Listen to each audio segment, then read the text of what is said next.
Ladies and gentlemen, you may have... Hi. If I could have your attention for a moment. Tony Blair likes things to run very much on time, and we're now running 5 minutes late. I just thought I'd say why. Ben Wallace is on his way, but he was making a statement in the House of Commons, which, as excuses goes, is not a bad one. So he's just on his way over Westminster Bridge now, and we'll be on just in a few minutes' time. Thank you.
Please welcome back to the stage your host, John Sopel.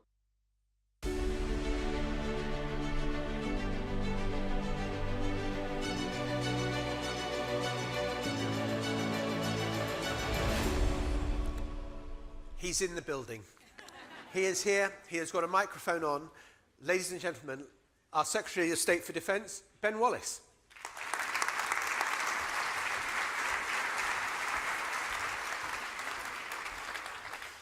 Oh, thank you. Welcome. Thank you, John. I hate it when I make an interview plan and then I have to rip it up. This weekend I ripped up the interview plan that I had for talking to you. I do want to talk about Ukraine and the state of things as they are, but you have just now delivered your final statement in the Commons.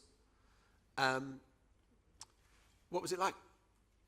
Well, it was the Defence Command Paper Refresh. So it was moving defence forward. It was incorporating the lessons of Ukraine and, trying to pave the way for whatever comes next in defence spending and making sure that we're match fit for the future. And we'll come on to the wider issues. So, I mean, you are still Secretary of State for Defence, aren't you? Today. Because there's a rumour. There's a reshuffle tomorrow or the day after. Yeah. In which case, this will be your last hurrah. In that case, I'll just be over there in the seating with everyone else. Why did you decide that you'd had enough? Well, there's a man over there that slightly inspires me to go on your own terms. I think I'd done 4 years. I'd done 3 years as security minister. That's 7 years of 24/7. It hadn't been quiet on my watch. So 2017 terrorist attacks, WannaCry, Salisbury poisoning and security. And then we did the refresh of contest and all that. And then defence has never really stopped. And ultimately, I wasn't going to stand at the next election. I think it's only fair to the sitting Prime Minister that he goes into the next election with a Defence Secretary that's not going to say 6 weeks before I'm off. And I wanted to, sort of go on my terms. And I think it is probably really important for the mental health of myself and my family that you leave on a high. But given the urgency of Ukraine and the fast unfolding events and your centrality in involvement, were you not tempted to stay on until the general election because it is such a vital job at this moment? When I was in the army, people used to say there's always another operational tour. You can always stay on for one more operational tour and one more and one more. And you used to see people basically exhausted and also, they came to the end like everyone else and it was sort of, there is no more tour in the end. And I never did anything without thinking about the wider team I have. I have a really good team of civil servants, of military leaders. I've appointed all the chiefs now. Continuity matters. I've appointed new DG, Director Generals in the department, the PUS, nearly all the leadership of defence I've appointed. And, in the end, someone else will take it. I think President Lincoln said the cemetery is full of indispensable men. Ultimately, the momentum is with Ukraine. It doesn't need me. I will always support it. I will do my best. There's lots of other ways to influence it, but I think it's fair to the Prime Minister that as I'm not standing, somebody else takes the realm. Did Rishi Sunak try to dissuade you? I think he was a bit surprised, to be honest. I think he understood the reasons. He was very understanding of the reasons when I said to him, look, I've really done my bit. I've done my time. It's time to move on. So I think, he understood the reasons and, he's a Prime Minister that wants to fight the next election. So. And the rumours about the reshuffle tomorrow, you wouldn't have said that, I don't think, unless you thought there was some strength to the... Well, the rumours go... It depends who you talk to at the top of government. I spoke to one very senior member of the civil service who said it's definitely happening this week. I spoke to a very senior member of the government minister who said it's not going to happen this week. But it's going to happen, right? It's going to happen either this week or the first week of September. And that's just the way it is. What about the toxicity of politics, the kind of social media scrutiny? There was some story about you yesterday, which you replied to very amusingly. It was the Hunt saboteurs said I was having an affair with Liz Truss and doing copious amounts of cocaine. And they're not linked as an observation, by the way. And I just replied, I'm surprised you didn't identify me as coming from the planet Krypton or something. Sometimes these people are so ludicrous, you just have to sort of... I was sort of toying with them. I don't know, maybe I shouldn't have done. But is politics more toxic? I think it's harder in the media. I think sensationalism is trumping truth more and more across mainstream media. And I spend a large part of my time, maybe too much, correcting things that just exhaust you. You know, there are mainstream media who write things that it's just rubbish, right? It's not true. That's exhausting. Mainstream media, social media is, there's a lot of hate out there on social media. It's rather sad that that's a reflection of society, but also there are good people out there as well. But do you think that will affect the quality of the politicians we get? I mean, maybe this isn't a pejorative thing to say, but I would say in this cabinet, you kind of stood out as one of the grown-ups, as sort of, not here today, gone tomorrow. No, I think probably politics' dirty secret is that the number of people applying to be MPs across all parties is much lesser than it was 20, 30 years ago. I remember safe Tory seats would have 600 applicants. A friend of mine from the North West Labour Party said a few years ago that a really solid Labour seat, they had less than 100 applicants. They had 20 or 30. Now, go back 30 years, never would have happened. And I think there is an effect on people wanting to do it. And the demands of the public, of the media, of the people you're there to serve, but also of all the other people around politics are such that it is a 24/7 job. And I was taught a long time ago, I think by Ken Clarke, you've got at least 4 masters. You've got your association, your constituents, the government or the party, and you've got your family. And you will never please more than 2 of them at any one time. And, The other suggestion about you going was that you were pretty fed up, angry even, at not getting the NATO job as Secretary General. No, I never set out to be Secretary General of NATO. I set out to do what I've been doing on defence. It was a sort of nice to have, Mark Rutte we thought was going to be the next Secretary General, and he made it very clear, I think early in the year, that he wasn't going to put his name forward. And I think President Biden had on 2 occasions talked to him about it, either this year or last year. So when that became an opportunity, I thought, well, that would be something good to do, time to exit my time here. But it wasn't something I'd harboured in me for 10, 20 years. I think I could have done it. I think I would have understood the wheels that are required. But there are plenty of other candidates. And I think that the Americans probably wanted a head of state. If I have a theory, I think they thought 31 members, what they really wanted was the next prime minister or president. So do you think it was the Americans who blocked you? If you think the electorate of the Tory party MPs are a curious bunch, the 31 nations of NATO with no process, no ballot, no one ever declares actually that they want to be a candidate. That's the first puzzle. So who knows how it worked. There were obviously competing views, but I think it was interesting. I got on very well with the French. I was with President Macron the week before. Actually, I'd be very aligned to some of how France feels about the future direction of NATO and European defence and investing in our defence and questioning some of the things. And I think people just take people at face value. I don't think they ask the details. Did the Prime Minister give enough of a push? No, he did. Because I've read that the French blackballed you, the Americans blackballed you. I don't think we got... Rishi Sunak blackballed you? No, Rishi Sunak really worked hard on it. I looked at all the readouts from all his bilateral meetings. I can't thank him enough for trying, and he really raised it on a number of occasions, direct with everything from the President to his interlocutors. I had quite a lot of support from lots of people, but there is ultimately a question about, I suppose, who's going to lead an organisation of 31, and I suspect they wanted a head of state. And then, of course, you get into the other power blocks of the EU, Europe, Atlantic, positions on China, positions on Russia, hawkish, not hawkish. I mean, we heard the stories about it's time for a female head of NATO. That's great.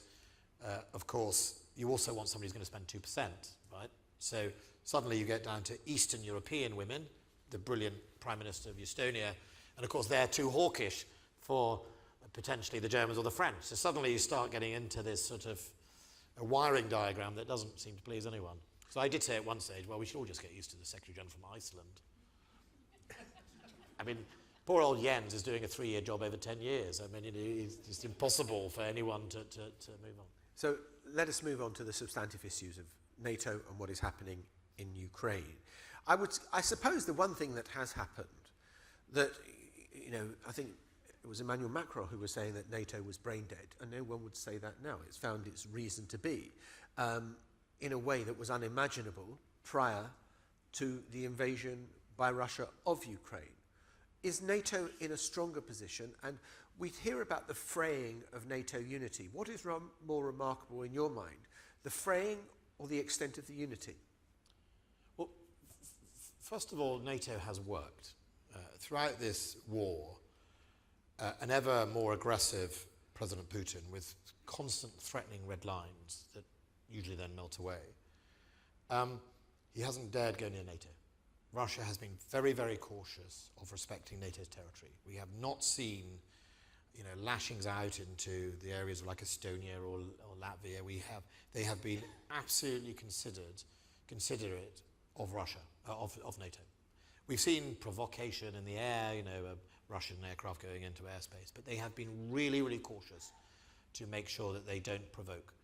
So you could argue the alliance in itself functions, the deterrent of Article 5 functions.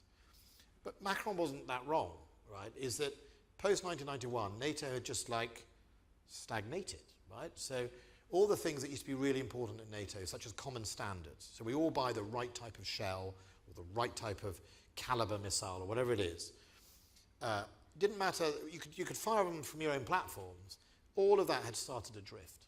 So back in the Cold War, every bridge in Europe had to be able to take 40-ton vehicles so that you could move your armoured vehicles. That had all gone. I mean, at one stage I worked out that large parts of our armour were just defeated by a bridge because people had given up a long time ago and just built whatever they wanted. So that common standard, the working out of moving vehicles around Europe on railways, it all just gone quiet, gone dead. Many populations in Europe would have been surprised that NATO was a nuclear alliance. They'd just forgotten to talk about it. And so it didn't have plans to do what happens if. They had just died, really. And now we see regional plans, which I think 4,000 pages of very detailed plans of what happens in scenario B. We've seen a reinvigoration of what NATO needs and the Supreme Allied Commander needs to do its job, and new domains. And the counter-offensive, is it making progress? It is. It is making progress. It's making hundreds of meters a day, sometimes a little less than 300-400, sometimes a little more. I heard one of the leading Ukrainian generals saying it's not going as fast as we would. It's not. Funny enough, there's quite a lot of history here. If you look at US generals and British generals in the Second World War, Patton would often complain about the speed of British advance. But it was an advance.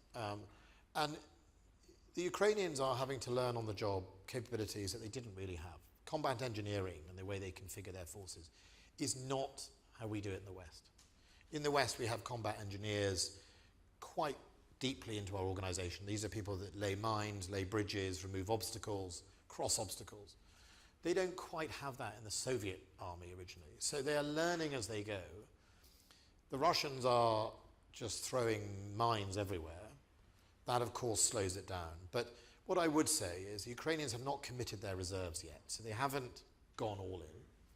They are still advancing, albeit slowly, on 3 fronts, east and 2 in the sort of southwest.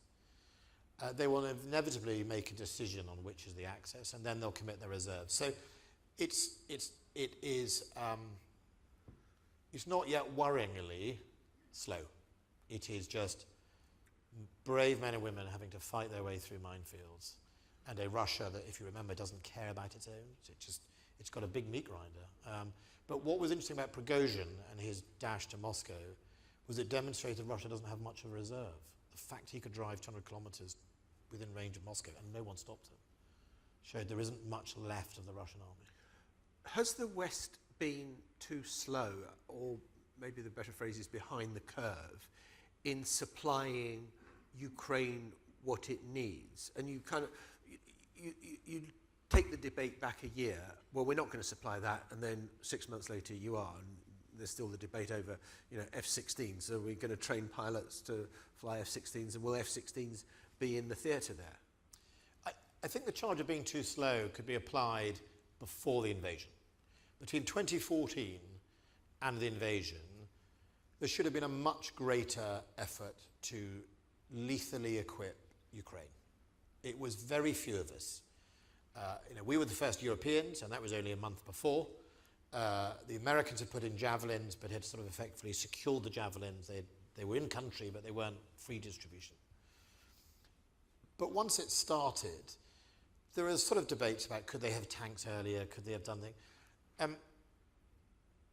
I'm not so sure. I mean, what we've always tried to do is give them the effects they require. So a fighter plane is a good example. A fighter plane does three things. It does anti-air, it shoots down other aircraft. It does combat support, so it supports troops in the field. And then it does deep strike, so it hits targets like headquarters 300-400 kilometres away. We've managed to give them all those capabilities in a different manner. So the Storm Shadow missile hits in the deep, 200-300 kilometres away, the target. The HIMARS did 80 kilometres. The handheld, and now we've got Patriots, anti-aircraft missiles. They can shoot down other Russian planes, and they do. And then the close air support, interestingly enough, opens up a question for ourselves, which is one of the highest attrition rates of the Russian attack helicopters, right? Because they're really vulnerable. So what you see on the front line is a lot of use of drones, dropping hand grenades, or sort of one up from that, doing a similar job to supporting troops in the field. So I don't think, if we'd given everything on day one, it would have all been brilliant, and it would have been much, much better. Because also people have to learn to fight and use them. I remember when HIMARS and the M270s were introduced, the initial instinct of some of the Ukrainians was to use them in the same way they used them in the Soviet army. Well, they'd have run out. They'd have run out in about a week, right? These are precision munitions that need to be targeted precisely, and you need to triage when you use it, when you don't. If you use a precision mission, you know, if you've only got so many missiles and you use it against a tank, you'll run out. Do you think this war is winnable, and winnable by which I mean that Russia leaves all Ukrainian territory, the Crimea, the Donbass, etc.? I think it is winnable. I think Russia is much more fragile than people want. Well, the Russians want to admit, for sure. I mean, if you look at the generals being fired, you look at Prigozhin. You know, if anyone predicted last year that Prigozhin was going to march on Moscow, Surovikin, General Surovikin, who is currently resting in Moscow at the moment, he's one of their most capable generals, right? So the splinter in the hierarchy of the Russian army is very real. The casualty rates are horrendous. I mean, it would not be wrong to say at least 230,000, 250,000 dead or injured Russians. Now, in 10 years in Afghanistan... And I think I'm right, the British Army is 82,000 people? It's 100,000, if you add the reserves, it's about 110,000. In 10 years of Afghanistan, they lost 15,000 men. So that is the mindset of Putin. I mean, you have to ask yourself, and one of the things that I felt way back when this came to be the issue, and I first went to Ukraine in 2016 as security minister. I remember thinking something had changed when Putin used nerve agent at Salisbury. That was the real wake-up call, that this was a man who supposedly had been on a journey from the Soviet Union, authorizing the use of a banned substance, nerve agent, on the streets of a county town without any real regard. I remember going to see the discarded perfume bottle, which was 98% pure. It would have killed 3,000-4,000 people if it had been distributed differently. It had just been chucked under a bush in a park. We went to a small park in Salisbury, and I went with the chief constable and the head of terrorism. And he was saying, I'll show you where it is. And there was a man sitting on the bench eating his sandwiches. And these policemen and spooks were pointing at the bench he was sitting on. And he looked up, and I thought, I can't tell him. But I think that is an example of that. That would have come from the top. And when you see that, someone's making that decision in a NATO country, things had changed. The rules had changed. And one of my battles between then and lethally arming Ukraine was persuading parts of our system that the game of chess had already begun, right? Putin was doing this. You know, I remember saying in one meeting, security meeting, you know, the game's afoot, right? The game of chess has begun. Either you're going to play to a draw or a checkmate, and half the system didn't want, no, nothing's begun. Well, it had begun. And China? How worried should we be about an increasingly militarized China? I think the thing we should worry most about China is inexperience. In its military and its diplomacy, you'll often see it goes from 0 to 100 really quickly. There's no there's no, I mean, if you remember in COVID, Australia made a comment about wanting a WHO investigation. And Chinese state media immediately briefed that Australia was the gum on their shoe and immediately went into attack mode. And diplomacy is supposed to be graduated. Military response is about experience. And I think, first of all, we should worry that an emerging, more assertive China doesn't yet have that experience, and that could lead to miscalculation. Secondly, we need to have a proper political plan in the West. I don't mean unilaterally as Britain, but how do we deal with greater competition, with aggressive attacks on sovereignty in the South China Sea and freedom of navigation and theft of fishing grounds and all those things that cause regional dispute in the Pacific between the Philippines and the Vietnamese and everyone else, and Taiwan as well. And I think I'm not yet sure we see a mature political plan from the West of how to actually do what we want to do to avoid any conflict, is to say, how do we change your behaviour? What do we want China to do differently? And how do we indicate how to do it? I'm going to end where I started, which is you. So what are you going to do next? I don't know. I mean, I joked about working in a bar. I mean, I reckon you get a job. I was a ski instructor. I was trying to work out if I could work from home as a ski instructor in my last few months in Parliament. I'm going to, I live up in Cumbria, Lancashire. I'm going to go back up there. I'm going to do what I started. I'm going to finish off my political time going to see my farmers and my schools and all that sort of thing, because I think that is important. And then I'll explore. And yeah, I mean, anyone got any job offers? Unless you're from Undercover Panorama, where you try. I've had a very nice offer from some dodgy South African firm already, who I don't think probably exists. I think I'll take my time. I think what I do. Well, good luck with whatever comes next. And as they say in the United States of America, where I was based for a long time, thank you for your service. Ben Wallace, thank you.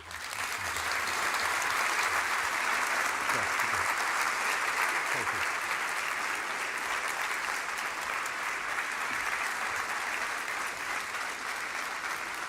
Well, we just touched briefly on the fact that, of course, the dominant power in the world is still the United States, but the tension between it and China is growing steadily, and the impact of that relationship, good or bad, has huge ramifications, and that's what we're going to consider now. We're going to hear in a moment from Jude Blanchett, who holds the Freeman Chair in China Studies at the Centre for Strategic and International